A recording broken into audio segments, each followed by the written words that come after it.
But there's another fight, another big rematch that I don't know if you guys are aware of. So it's looking like we're possibly going to get two of the biggest rematches thus far in influencer boxing. Some of you might have seen that the huge fight between Dean the Great and Wally Sharks has now been announced. I'm not sure if it's official. I've seen some people saying the contract hasn't officially been signed yet, but it was announced. So it looks like it's going down. It's going down on the Prime card on October 14th. Dean the Great, Wally Sharks rematch. So my initial thoughts for this fight, I'm not sure how either guy's going to come out, right? I mean, as we saw from the first fight, Wally Sharks clearly had the better skills. Wally Sharks was clearly the better fighter on that night. He just got caught with a clean shot and he got hurt, got dropped. He didn't show the referee that he wanted to continue, so the ref stopped the fight. I know a lot of people are trying to say BS on the stoppage, but when you get dropped and you get hurt, you have to immediately show the ref. Either look at him, like every boxer, if you go look at every boxer that's ever been dropped or hurt, they take a knee or whatever and they're looking up at the ref. They're not looking anywhere else. They're looking up at the ref. You can't turn your back and walk away. You can't look to your corner. Like, look what Anthony Joshua did against Andy Ruiz. You can't look to your corner. You can't look this way, look that way. You need to look at the ref because you need to tell the ref without with your words, but with your body language. Because you could tell him, yeah, I'm good. But if you're looking over here, looking over there, and you're not really looking like you want to fight, the ref will still stop it. You need to show with your body language that you want to fight, that you want to continue. You need to show it. So while he turned his back and walked into the corner, that does not show the ref that you want to continue. So controversial stoppage, but the right stoppage in my opinion. But like I was saying, Wally Sharks was dominating this fight. It was very, very one-sided up until that point. And that's just what's so great about our sport, right? It's so unpredictable. Anything can happen. Even the smallest mistake can cost you the entire fight, no matter if you're winning every single round up until then. No matter how dominant you were. The smallest mistake can cost you. And Wally Sharks learned that. And hopefully he learned from those mistakes and he got better. And he's more intelligent with his defense. Both guys didn't really look as dominant as they've seen in the past after their first fight. But I would say Wally has been looking the more improved than Dean the Great. Dean the Great still looks a little bit more stuck in his ways and he gets caught with shots very often.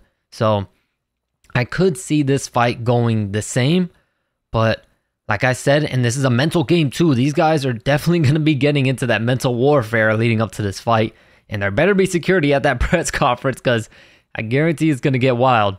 But, you know, I think this fight really is going to be dictated on how Dean the Great comes out this fight looking. If he comes out this fight looking like he did that first fight, Wally Sharks is probably most likely going to pick him apart again. But if he improves, he stays on his P's and Q's, keeps that guard up, defends that left hook, man, because that left hook from Wally was catching him clean. If Dean the Great can pick up on his defense and maybe counter off of those shots, because Wally Sharks does leave a lot of openings too when he throws his shots. So if Dean the Great can counter properly and defend properly, I think Dean the Great can take over this fight and possibly take home the win. But this is a great fight, probably the biggest, most like technical fight boxing wise that the influencer scene can make. Both these guys are so technically sound and really good at the actual science of boxing and the art of boxing and how to fight. Both guys look really, really great technically. But there's another fight, another big rematch that I don't know if you guys are aware of. But check this out. Anthony Taylor tweeted out, y'all ready for the rematch? 6 rounds, 165. And Salt Poppy did make a post saying that he was 165 pounds.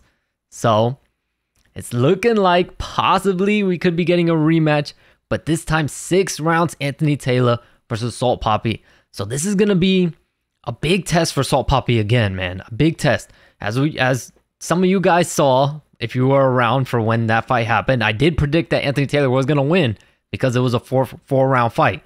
A lot of people doubted me. A lot of people denied it. Anthony Taylor went out there, he handled business, won by decision, won every round in my opinion. So, you know, with this being a 6-rounder, it's definitely going to be different. It's definitely going to be tougher, but I don't know. The way Salt Poppy was looking after those 4 rounds, Salt Poppy was kind of gassed. He was kind of tired.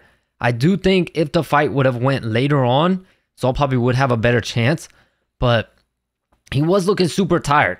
Just as tired as Anthony Taylor. Maybe not as tired. Anthony Taylor was super tired, but he looked gassed out. So I think the 6 rounds, the extra 2 rounds, are going to play a big factor in this fight. And should Salt Papi take home a win here, are we going to get a trilogy? I've said it before, and I'll say it again. Definitely a 6-rounder. The more the rounds go, the more this fight is going to benefit Salt Papi, because the more he can sit back, counter shot, he can get used to Anthony Taylor's timing. And with a 4-round fight, you just don't have enough time to do that. It takes you like 2-3 rounds to get someone's, their reach, their timing down, get the rhythm down, all that stuff. It takes a few rounds. And with a 4-round fight, by the time Salt Papi was able to get it, the fight's over. So a 6-rounder still is not that much time. Typically like an 8-rounder, I would really edge it to Salt Papi. But a 6-rounder does definitely even it out a little bit. If Anthony Taylor can come out with that same strategy or something similar, maybe switch it up just a little bit to keep Salt Papi guessing, he could win a decision if he wins the majority of the rounds. Because remember, he won all 4 rounds in my opinion. So if he can do the same thing he did, those 2 rounds won't matter because he'll win on the judges' scorecards. But if Salt Papi can get going, and if Salt Papi can get that timing, and can get those counters going, and he can actually land, because he was having a hard time landing. Anthony Taylor was just too quick ducking under shots and clinching. If he can land, Salt Papi can easily win this fight. So I think a 6-round makes it much more even. I expect Anthony Taylor to always, in all his fights, come out very quick. I expect Anthony Taylor to take home, bag in those early rounds. But I won't be surprised if Salt Papi comes on late, winning via decision, or possibly even be a TKO. But y'all let me know what you think about this, man. This prime card is starting to heat up. We got 2 huge rematches coming up on this prime card. Should the Wally Sharks deem the great fight go through? I think it will, because they've already announced it. They haven't announced the Anthony Taylor and Salt Papi fight yet, but hopefully they can make the fight, because Salt Papi, as you guys remember, Blueface, unable to fight. Salt Papi's looking for an opponent. So why not do the rematch? Let me know what y'all think about this rematch. Do you like this matchup?